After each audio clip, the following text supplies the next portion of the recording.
এসএসসির চাকরি নিয়োগ দুর্নীতি এবং ওয়াকফ বিলের প্রতিবাদে রাজ্যের বিভিন্ন জায়গায় অস্থিরতার প্রতিবাদে সরব হয়ে মুখ্যমন্ত্রী মমতা ব্যানার্জির পদত্যাগের দাবিতে শিলিগুড়িতে বিক্ষোভ এবিভিপির।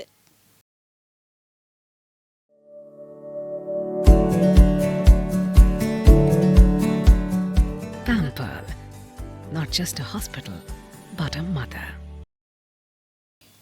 সোমবার মুখ্যমন্ত্রীর পদত্যাগের পাশাপাশি রাজ্যে রাষ্ট্রপতি শাসন জারির দাবি জানায় এবিভিপি।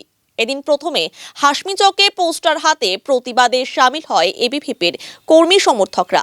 এরপর পথ অবরোধ করে বিক্ষোভ দেখায়। এরই মাঝে মুখ্যমন্ত্রীর কুশপুতুল জ্বালিয়ে প্রতিবাদ করতে গেলে পুলিশের সঙ্গে ধস্তাধস্তিতে জড়িয়ে পড়ে এবিভিপি কর্মী সমর্থকরা। পরে পুলিশের হস্তক্ষেপে পরিস্থিতি নিয়ন্ত্রণে আসে।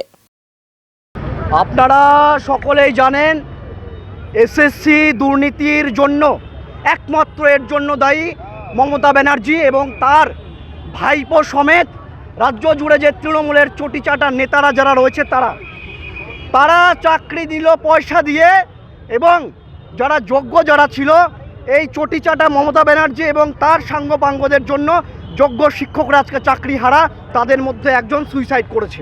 এর দায় মমতাকে নিতে হবে। আমি দায়িত্ব নিয়ে বলছি, এর দায় মমতাকে নিতে হবে। আর না নিলে ওকে কি করে ওর চেয়ার থেকে নামাতে হয় সেটাও আমরা দেখে নেব। তো এসএসসির 26,000-এর যে চাকরি বাতিল, এটা একটা বিষয় রয়েছে। এবং মুর্শিদাবাদে দিদির এই জেহাদি ভাই, তারা হিন্দুদের ওপর যে অত্যাচার চালিয়েছে, একেবারে 2 দিন 3 দিন ধরে হিন্দুদের হাজার হাজার হিন্দুদের বাড়ি ঘর ভাঙচুর করা থেকে শুরু করে আগুন দিয়ে তাদের বাড়ি ঘর পুড়িয়ে দিয়েছে। কোলের যে 2 মাসের বাচ্চা, তারাও জেহাদিদের অত্যাচার থেকে তারাও রেহাই পায়নি। তারা প্রায় 500-র বেশি হিন্দু পরিবার মুর্শিদাবাদ থেকে এসে মালদার এক স্কুলে তারা আশ্রয় নিয়েছে। এবং এই যে 26,000 শিক্ষক যারা রয়েছে তারা আজকে রাস্তায় বসে, আরও 65,000 পেন্ডিং রয়েছে, সেটাও যাবে। তারই প্রতিবাদে বিদ্যার্থী পরিষদ একমাত্র সংগঠন যারা সারা রাজ্য জুড়ে লাগাতার আন্দোলন করছে। আর এই যে দেখছেন একেবারে লাইন দিয়ে যারা জেহাদি পুলিশ, হিন্দু বিরোধী পুলিশ, যারা মুর্শিদাবাদে যারা জিহাদিদের আক্রমণে শাটারের নিচে গিয়ে লুকোয়, জিহাদিদের লুঙ্গি মুড়ো দিয়ে যারা একেবারে বোরখা পরে যারা লুকোয়, তারা সাহস যত দেখাতে পারে সেটা বিদ্যার্থী পরিষদের কার্যকর্তাদের উপর। 2 দিন আগে আমাদের কোচবিহারে আন্দোলন হয়েছে, সেখানে একেবারে মানুষ নয় পশুর মতো করে ছোট ছাত্র স্টুডেন্ট যারা রয়েছে তাদের পিটিয়েছে। আজকে দেখলেন তো আমাদের সাথেও কীভাবে ধাক্কাধাক্কি করে কলার ধরে আমাদের কার্যকর্তাদের হেনস্থা করলো।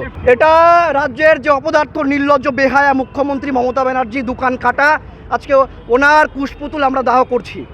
আমাদের ডিমান্ড একটাই, 26,000 শিক্ষকের চাকরি বাতিল সহকারে রাজ্যে যে হিন্দু নিধন চলছে তার জন্য একেবারে নৈতিক দায়িত্ব নিয়ে মমতা ব্যানার্জিকে পদত্যাগ করতে হবে। আর সেটা যদি না করে কী করে করাতে হয় সেটাও আমরা জানি।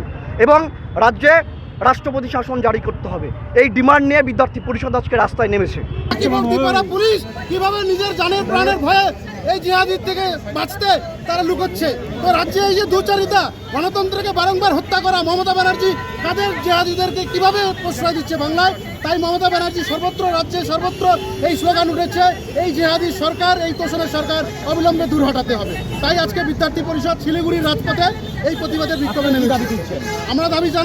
আমরা বারংবার দাবি জানাচ্ছি, এই যে জিহাদি সরকার পশ্চিমবঙ্গে আর 1 মিনিটও থাকার কোনো অধিকার নেই, বারংবার গণতন্ত্রকে হত্যা করে চলেছে। আমরা 90-এর দশকে যেভাবে কাশ্মীরে দেখেছি, কাশ্মীর ঘাঁটি অশান্ত হয়ে উঠেছে, আজকে সেই পরিস্থিতি আমরা বাংলায় দেখতে পাচ্ছি, আমরা ঘরে দেখতে পাচ্ছি, আমরা শিলিগুড়ির আশপাশেও দেখতে পাচ্ছি কীভাবে বিভিন্ন রকম ধর্মীয় যে হিংসা তৈরি হচ্ছে, বারংবার হিন্দুদের উপর কেন আক্রমণ। এই প্রতিবাদে আমরা মুখ্যমন্ত্রীর পদত্যাগ চাচ্ছি।